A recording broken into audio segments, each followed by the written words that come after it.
Hi, எப்படி இருக்கீங்க? இப்போ தான் நம்ம பெங்களூர்லேருந்து கிளம்பியிருக்கோம். பெங்களூரில் இப்போ தான் நான் எலக்ட்ரிசிட்டிக்கு வந்து பஸ் பிடிச்சிருக்கேன். இது வந்து சேலங்க.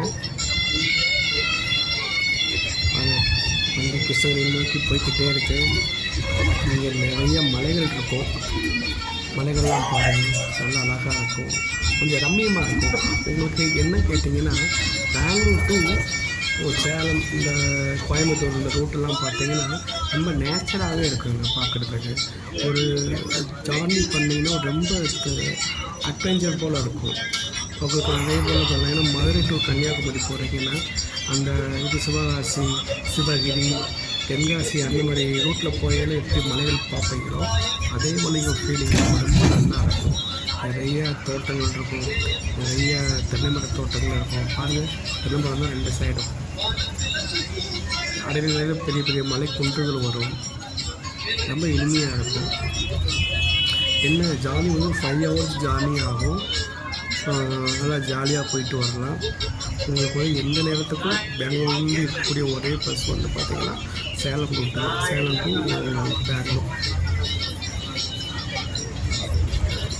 இந்த கனெக்டிவிட்டி வந்து பல்லாயிரக்கான வருஷங்களாக இருக்காங்க. ஆக்சுவலாக வந்து இது வந்து கொங்கு பெல்ட்டோடு சேர்ந்த ஒரு ஏரியா தான் முன்னாடி. அதனால் வந்து முன்னாடி வந்து நடைபயணத்துக்கு வந்து இது ஒரு போக்குவரத்து அவங்களுக்கு இருந்துக்கிட்டே இருந்திருக்கு. அதெல்லாம் பாருங்கள், நேசல் இருக்குது ரெண்டு சைடும்.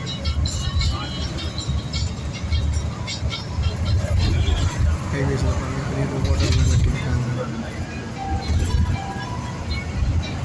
நிறைய பஸ் போகுது, நிறைய கார்ஸ் இந்த சைடு போகுது. அதனால் பாருங்கள், ஒரு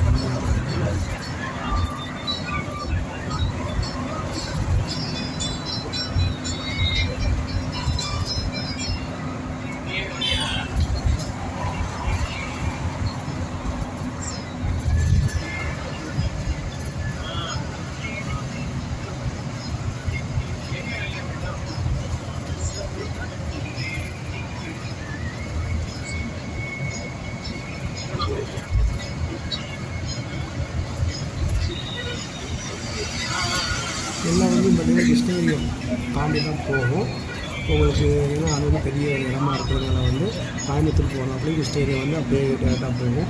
சென்னை போனாலும் சென்னைக்கு எப்படி போயிருக்காங்க. வண்டி ஆம்னி வண்டி மட்டும்தான் கொஞ்சம் வேறு ரூட்டில் போவாங்க. ஆனால் சென்னை போகிறதுக்கு கிருஷ்ணகிரி ஒரே ஒரு ரூட் மட்டும்தான் இருக்குது. இல்லைன்னா நீங்கள் ஆந்திரா சுற்றி தான் அந்த ரூட்டில் தான் போகணும்.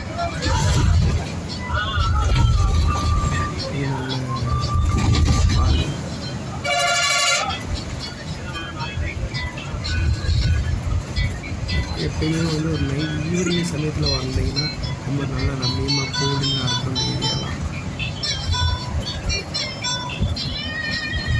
நல்லா இருக்கும், மேடத்தவமாக மலைகள் கூடுதலமாக இருக்கும் பார்க்குறது.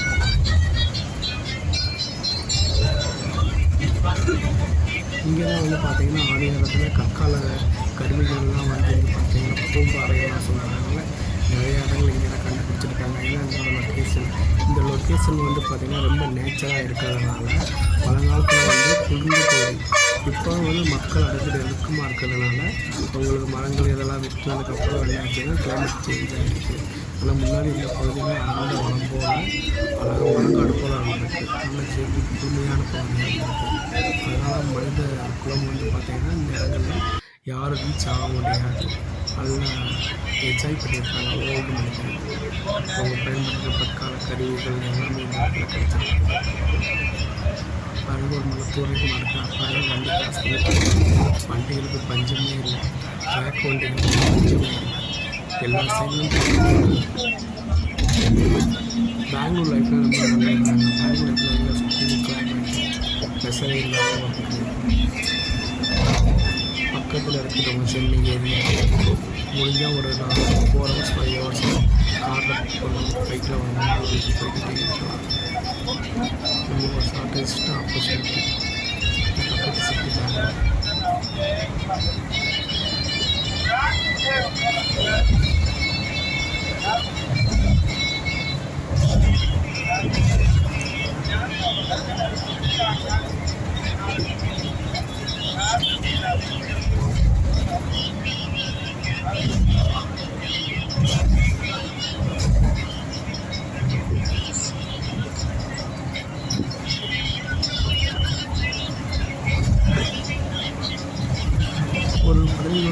ஆன்வர்ட்ஸ் வாங்குறாங்கன்னு பார்த்தீங்கன்னா 2000 ஆன்வர்ட்ஸ்லாம் பார்த்தீங்கன்னா இதெல்லாம் இவ்வளோ பெரிய ரோடு கிடையாது. இவ்வளோ ரோடு இங்கே மட்டும் இல்லை, சென்னையிலேயும் கிடையாது. அது ரொம்ப குரூவலான ரோடாக தான் இருந்தது இந்த கான்ட்ராக்ட் ரோடு, சிஎஸ்டி ரோடு.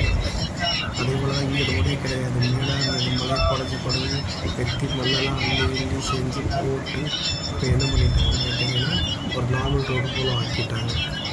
ஈஸியாக அக்சஸ் பண்ண முடியும்.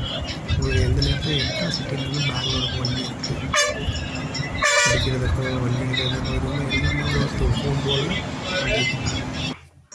நாங்கள் உடனடி தனியார் வணிகர்கள் எந்தவிதமான அடமானமும் இன்றி காசோலையை எழுதி கொடுக்கின்றோம். கடன் தொகை 5 லட்சம் முதல் 25 கோடி வரை பெறலாம். எங்களுக்கு சிறுதொழில் எந்தவிதமான அடமானமும் தேவையில்லை. உங்களுடைய வங்கியில் மாத வரிகளை அடிப்படையில் வழங்கப்படும். மேலும் நாங்கள்